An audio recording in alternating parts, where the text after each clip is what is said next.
حکیم صاحب کا بیان ہے کہ یزید فاسق فاجر نہ تھا، اس کو برا نہ کہا جائے، اور سیدنا امام حسین رضی اللہ تعالیٰ عنہ کو اس کے یہاں جانا نہیں چاہیے تھا، کیوں گئے؟ اور یہ ملکی جنگ تھی۔ یہ ایک بندے کا عقیدہ لکھ کے اعلیٰ حضرت رحمۃ اللہ علیہ سے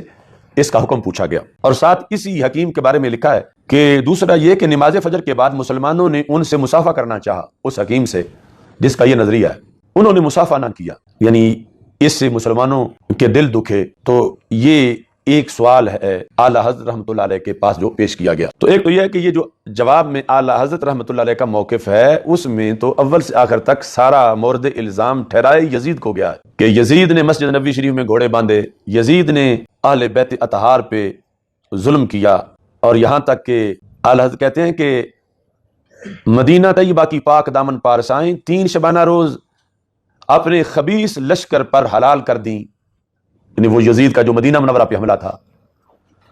رسول اللہ صلی اللہ علیہ وسلم کے جگر پارے کو 3 دن بے آب و دانہ رکھ کر ماں ہمراہیوں کے تیغ ظلم سے پیاسا ذبح کیا۔ مصطفیٰ صلی اللہ علیہ وسلم کی گود کے پالے ہوئے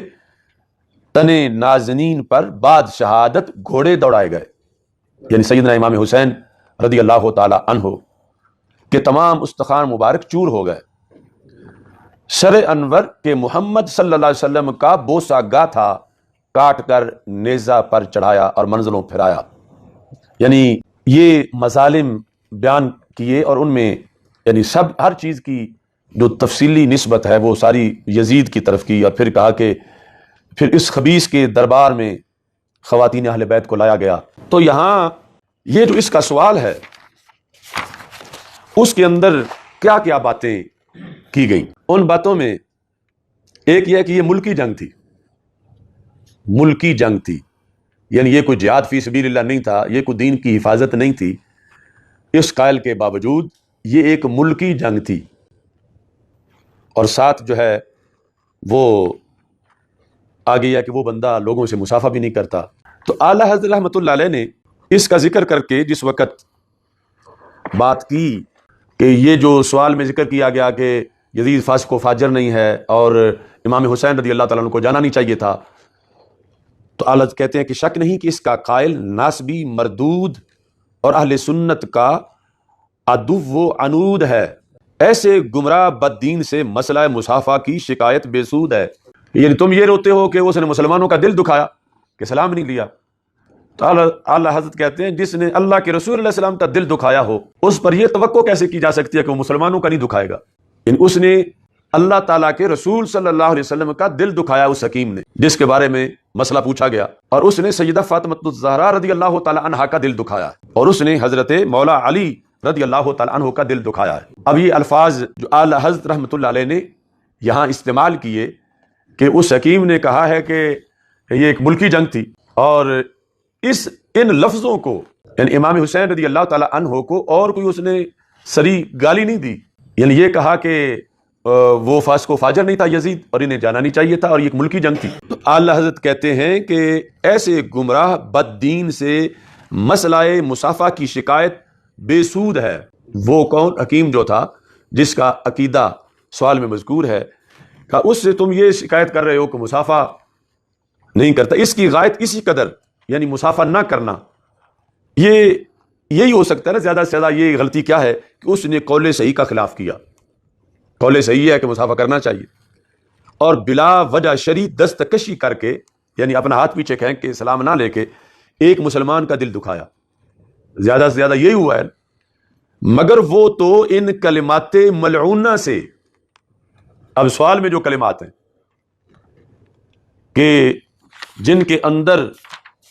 جو سر فہرست قابل اعتراض بات جو ہے وہ یہ ہے کہ یہ ملکی جنگ تھی، یہ ملکی جنگ تھی، تو ان کو کہہ رہے ہیں حالت کلمات ملعونہ۔ تو ان کلمات ملعونہ سے حضرت بطول زہرا و علی المرتضی رضی اللہ تعالیٰ عنہما اور خود حضور سید الانبیاء علیہ وعلیہم افضل الصلاۃ والسلام کا دل دکھا چکا ہے۔ یعنی تمہیں یہ شکوہ ہے کہ اس نے مصافحہ نہ کر کے مسلمانوں کا دل دکھایا، یہ تو اپنے ان بکواسات کی وجہ سے، کلمات ملعونہ کی وجہ سے، کہ جس میں اس نے کہا کہ یہ ایک ملکی جنگ تھی اور اس پس منظر میں امام حسین رضی اللہ تعالیٰ عنہ کا وہاں جانا اس نے ذکر کیا، تو اس پر اعلیٰ حضرت رحمۃ اللہ علیہ کا یہ موقف ہے کہ جس نے یہ بات کی وہ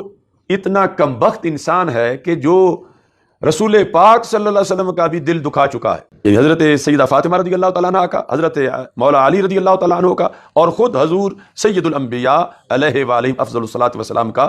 دل دکھا چکا ہے، اللہ واحد و قہار کو ایذا دے چکا ہے۔ تو یہ الفاظ اصل خلاصہ ہیں سارا سوال کی وضاحت کا، یعنی اعلیٰ حضرت رحمۃ اللہ علیہ کا اس حد تک یعنی موقف ہے یزید کے مقابلے میں کہ اس کی اتنی سی حمایت جیسے اس قائل نے کی ہے، اس حمایت کا، اور امام صاحب کے بارے میں، امام حسین رضی اللہ تعالیٰ عنہ کے بارے میں صرف یہ کہنا کہ ملکی جنگ تھی، یہ کیا حملہ ہے کہ اتنا بڑا کہ اس سے حضرت فاطمہ رضی اللہ تعالیٰ عنہ کا دل دکھایا گیا ہے، حضرت مولا علی رضی اللہ تعالیٰ عنہ کا دل دکھایا گیا ہے، خود رسول پاک صلی اللہ علیہ وسلم کا دل دکھایا گیا ہے، بلکہ اللہ تک مسئلہ پہنچا ہے کہ اللہ تعالیٰ کو ایذا دی گئی ہے۔